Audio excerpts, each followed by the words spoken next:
కట్టలేనుడు అసలు అప్పెందుకు తీసుకున్నావురా? మర్యాదగా తీసుకున్న డబ్బులు ఇచ్చాయి, లేదంటే మీ ఇంటికి వచ్చి నీ పిల్లని ఎత్తుకెళ్ళిపోతా. మనిషిగా పుట్టిన తర్వాత సిగ్గు శరం మానం మర్యాద ఉండి తీరాలి. 2 రోజుల్లో డబ్బులు ఇవ్వలేదనుకో నీ ఇల్లే తగలబెట్టేస్తాను.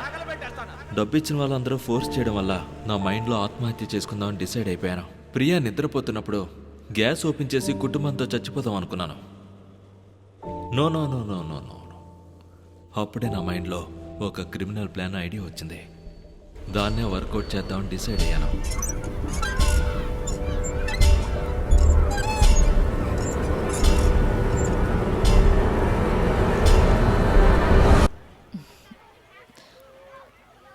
అవును ప్రియా, మీ చిన్నాన్న కూతురు పెళ్ళి ఎప్పుడని చెప్పావు? ఎల్లుండేగా. ఏ చిట్టి కన్నా వెళ్ళను. నువ్వే కదా వెళ్ళొద్దని చెప్పావు. చెప్పాను, కానీ ఆలోచన చూస్తే తప్పు అనిపిస్తుంది ప్రియా. మనం కూడా ఇలా ఎంతకాలమని ఫ్యామిలీస్కి దూరంగా ఉండాలి? ఫ్యామిలీస్ కోసం మనం తగ్గించుకొని వెళ్ళడం తప్పేం లేదు. అందుకని నువ్వు ఆ పెళ్ళికి వెళ్ళొచ్చాయి. నిజంగానా? థ్యాంక్స్.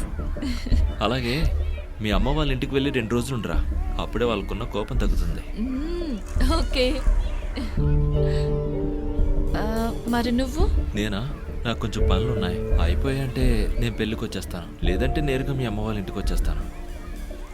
ఇదే కారణంగా చూపించి మీ అమ్మ వాళ్ళందరితో కలిసిపోవచ్చు కదా. మా అమ్మ మనల్ని ఖచ్చితంగా ఆహ్వానిస్తుంది. ఆకాష్ మోహన్ చూసిన వెంటనే వాళ్ళకున్న కోపం అంతా ఎగిరిపోతుంది. అవును కదా ఆకాష్? రైటే కదా?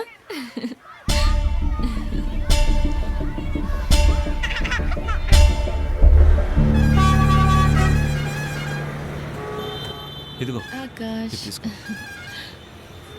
Thank you. పెళ్ళవగానే నువ్వు మీ అమ్మగారి ఇంటికి వెళ్ళిపో.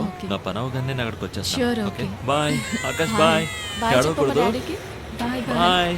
నేను అక్కడికి వచ్చి కలుస్తాను. Bye, tata, bye.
ఈ సమస్య నుండి గట్టెక్కాలనే నా మైండ్ నాకు పదే పదే చెప్తుంది.